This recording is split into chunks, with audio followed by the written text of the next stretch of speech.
Guten Morgen und herzlich willkommen zurück hier auf dem besten Kanal auf YouTube, wenn es um Musik geht. Und ja, guten Morgen, Freunde.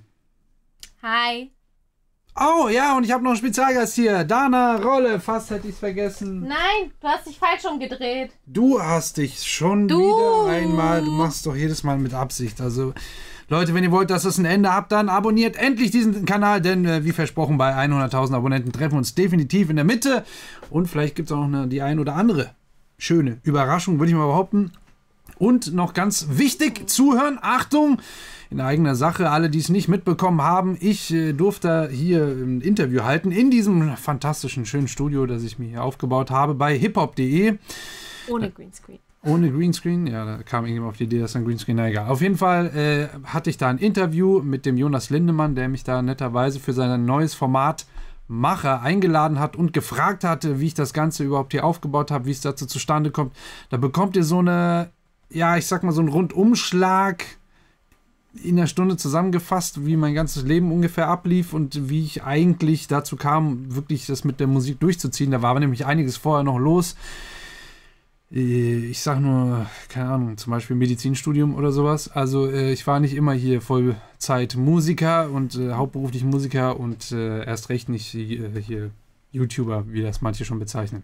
Also guckt da gerne beim Video vorbei, lasst gerne einen netten Kommentar da. Ich glaube, das ist für den einen oder anderen wirklich interessant. Würde mich freuen, wenn ihr vorbeischaut, da einen Daumen nach oben lasst und vielleicht sogar teilt. Und eins ist wirklich nicht nur in eigener Sache.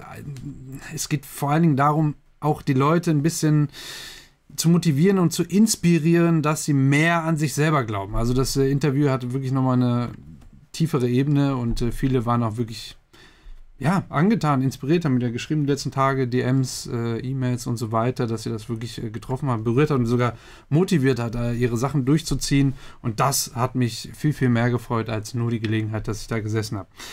So, also der Link ist unten ganz oben und ansonsten noch über Danas Kopf eventuell. Und ja, heute gibt es eine Reaction zu Taeyeon mit Spark. Mit Spark. Spark. Ganz neu hier frisch rausgekommen und sie ist ein Member von Girls' Generation. Ex-Member. Ich glaube, die gibt es nicht mehr. Ex-Member. Die haben sich, glaube ich, aufgelöst. Aber wenn ich jetzt alte Songs, also wenn ich jetzt Songs von Girls' Generation höre, ist sie ja noch dabei. Ja. Sagt man dann trotzdem, dass sie Ex-Member ist? Naja, ich dachte schon, weil wenn es die Band nicht mehr gibt, oh Mann! Die Gruppe. Ja. Oh, so viele Fehler in einem So schnell habe ich da durcheinander gebracht. Ich wette mit dir, wir kriegen hier jetzt auch gleich super viele Kommentare, dass wir auch endlich mal Girls' Generation endlich abchecken müssen, weil die waren wohl früher, damals, als es die noch gab, so die krasse Ultragruppe auch. Und einige zum Beispiel in einem Interview auch Vi und Jin, glaube ich, deren erstes Album war von Girls' Generation. Oh ja? Krass. Okay, dann haben wir jetzt mal einen Soft-Einstieg mit Taeyeon und naja, dann kommt vielleicht Girls' Generation bald. Hören wir mal rein.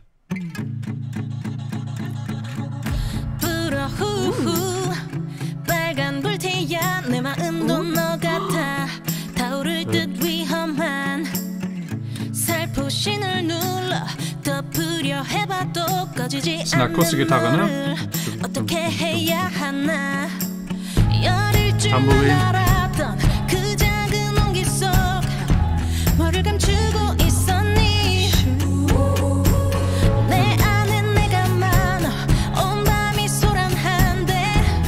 Klavier, genau. Spielt die Akkorde. Pre-Chorus.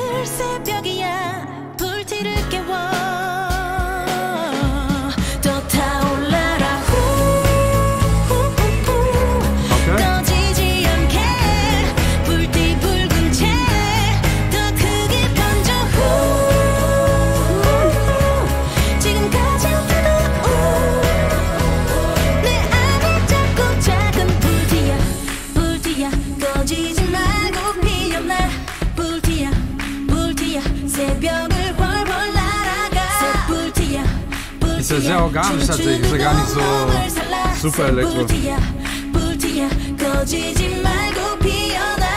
Das war vom Greenscreen.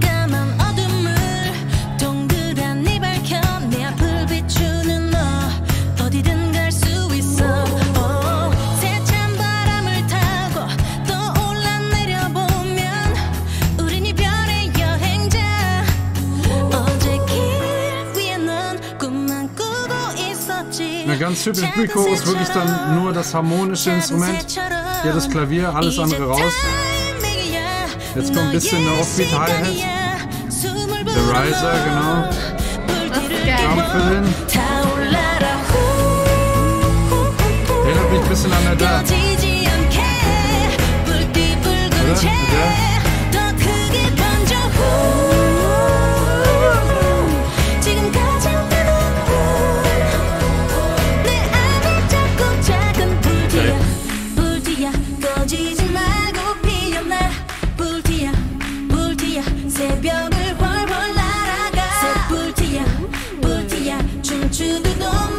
Starke Harmonien hier im Gesang.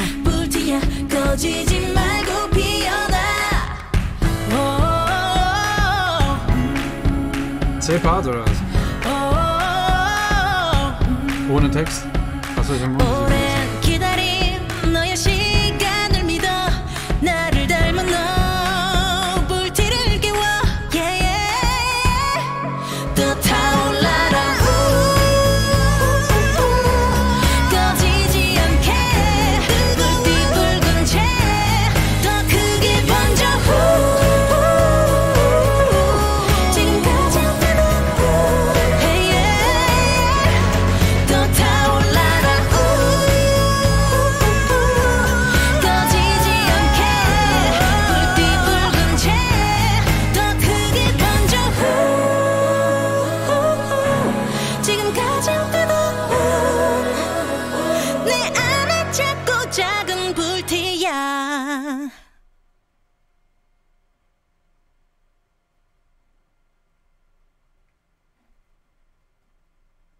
Okay. Cool! Ich glaube, das war das andere. Purpose. The second album. 23. Das ist nur ein Teaser. Ja, es hat mich so ein bisschen an Adele erinnert. Dieser eine Song. Rolling in the Deep. Ja, genau. We gotta put it on. Ja. Hat mich richtig krass dran erinnert.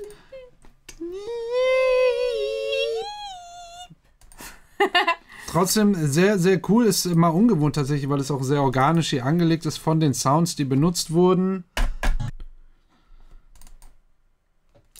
Ja, heute noch. So. Ansonsten, Fragen? Nee, aber die Outfits waren mega schön. Ja, vielleicht Ihr soll ich dich Make-up war fragen. sehr, sehr schön.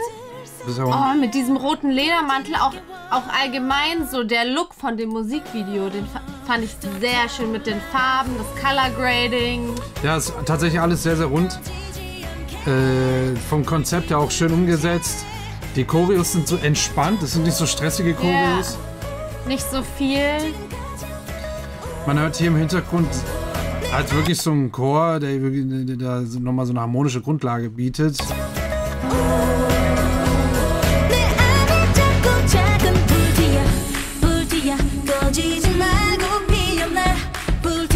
Ne, und hier hast du ganz klar nur die Kick und die Claps, die eben da so einen richtig schönen Groove hier aufbauen. Passt die Choreo super zu, das macht optisch halt sehr viel aus. Ich habe doch noch eine Frage. Ich glaube, vor allem in den Verses ist es mir aufgefallen, dass ihre Stimme, ich weiß nicht, ob sie direkt schon so klingt oder ungefähr so klingt, oder ist sie irgendwie so stark mit einem Kompressor? Ist da irgendwie ein Kompressor drauf oder so? Weil es manchmal so compressed klang. Ich weiß nicht, wie ich das anders beschreiben soll. Ja, hatte ich, aber da ich ein bisschen erkältet bin, kann ich das nicht so ganz genau bestimmen. Meine Ohren sind sowieso ein bisschen dicht, aber ich hatte den Eindruck, dass der ganze Song sehr stark komprimiert ist und auch wieder sehr laut gezogen wurde. Das fällt jetzt hier bei, sag ich mal, dieser Art von Musik oder diesem Genre, den die hier bedienen, eigentlich mit den Instrumenten nicht ganz so sehr auf, weil die Instrumente, die da sind, alle sehr organisch sind und jetzt nicht das total überblasen von der Lautstärke her, aber ich hatte direkt von Anfang an den Eindruck, dass das Master auch wieder ein bisschen zu laut geworden ist, beziehungsweise zu stark komprimiert. Ich habe es extra nicht angesprochen, weil die letzten Tage, Wochen, seit 2 Wochen, das immer wieder zum Thema wird. Ja, also bei jedem zweiten Video, was wir jetzt irgendwie gemacht haben, K-Pop. Das hat nichts damit zu tun, dass ich die Songs dann schlecht finde. Ich finde es einfach nur ärgerlich und schade, weil das irgendwie den Genuss, finde ich, doch ein bisschen runterzieht. Und ich finde das nicht clever. Es ist wahrscheinlich vor allem, wenn man es auch direkt auf so Kopfhörern hört. Wenn du es direkt auf den Ohren hast, nochmal anders, als wenn du es über Lautsprecher vielleicht hörst. Ja, ich habe heute zum Beispiel auf dem iPad Musik gehört. Ja. Und da war auch ein Song, ich erinnere mich jetzt nicht, es war einer aus meiner Playlist, aus meiner Weekly Top 20 Playlist, die ist unten verlinkt, schaut da gerne mal vorbei. Lohnt sich, ich aktualisiere jeden Freitag, seit Monaten mittlerweile fleißig, immer manuell die Liste. Da war ein Song drin, wo ich auch direkt gemerkt habe, das wurde einfach zu laut gemastert, beziehungsweise ist zu stark komprimiert, läuft viel zu krass gegen Limiter die ganze Zeit. Das hörst du dann auf so einem iPad tatsächlich auch. Das ist jetzt das neue iPad, wo der Sound auch relativ gut ist. Du hast dann aber trotzdem diese Problematik, dass wenn da keine Dynamik mehr ist, dass irgendwie jedes Instrument, jedes Geräusch in dem Song gleich laut ist. Und das macht einfach keinen Sinn. Ja? Du merkst es kommt kein Groove richtig auf, ja, weil in der Percussion alles gleich laut ist, beziehungsweise sich nicht mehr durchsetzen kann zu allen anderen Elementen, die vielleicht eher flächigere Sounds sind oder ähnliches. Und die Stimmen plärren dann auch nur noch oben irgendwie drumrum. Das ist nicht gut. Das ist eine Diskussion, die geht auch schon über 10 Jahre, über 20 Jahre teilweise. Ich finde es nur echt seltsam, dass es jetzt hier aus Korea so stark gerade wiederkommt, weil bei den Amerikanern gab es kurz mal eine Phase, zwischenzeitlich irgendein Beyoncé-Album war das, wo ich dachte, wow. Ich glaube, das Lemonade-Album oder das davor, irgendein Album, wo ich echt dachte, und die Songs liefen auch alle im Radio rauf und runter, aber das war eigentlich tontechnisch, war das nicht angenehm. Das war echt alles so laut. Echt? Und dann, Da müssen wir gleich durchhören, weil das würde mich interessieren, welches. Ja, ich hab das, glaube ich, auch schon mal gesagt, als es im Radio lief, dann musste ich dann leiser machen, weil einfach die Stimmen die ganze Zeit so, sie singt ja auch relativ oft und lange dann immer sehr hoch und sehr kräftig. Und da werden dann einfach Frequenzen gepusht, die, ja, ich sag mal, ist nicht so angenehm, wenn man die zu lange, zu stark komprimiert hört oder eben, wenn das Master einfach zu laut gemacht wurde. Das fand ich echt nicht gut. Also das selbst noch übers Radio, weil übers Radio werden eigentlich auch noch Dinge verändert, damit es eben radiomäßig klingt und da kompatibel ist auf allen Geräten. Also ich fand das nicht gut. Naja, aber da sieht man mal, dass es alles halt eben auch immer ein bisschen subjektiv ist und Geschmackssache. Trotzdem würde ich sagen, für den Mainstream empfiehlt sich das nicht, es zu laut zu machen. Es fällt natürlich dann eher auf, der Song, weil es kann sein, dass dadurch, dass heute wieder alles so Single-basiert ist, das heißt, die Stars bringen eine Single raus, die muss hitten wie sonst was, also einschlagen wie sonst was. Und dann wollen die natürlich, dass es laut ist, ja, und dass sie sofort auffällt und so weiter und so weiter. Aber ich weiß nicht, auf lange Zeit macht das, glaube ich, echt keinen Sinn.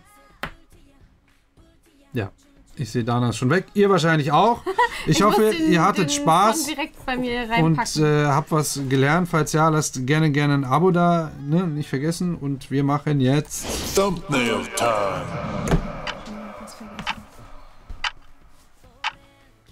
Was mache ich denn?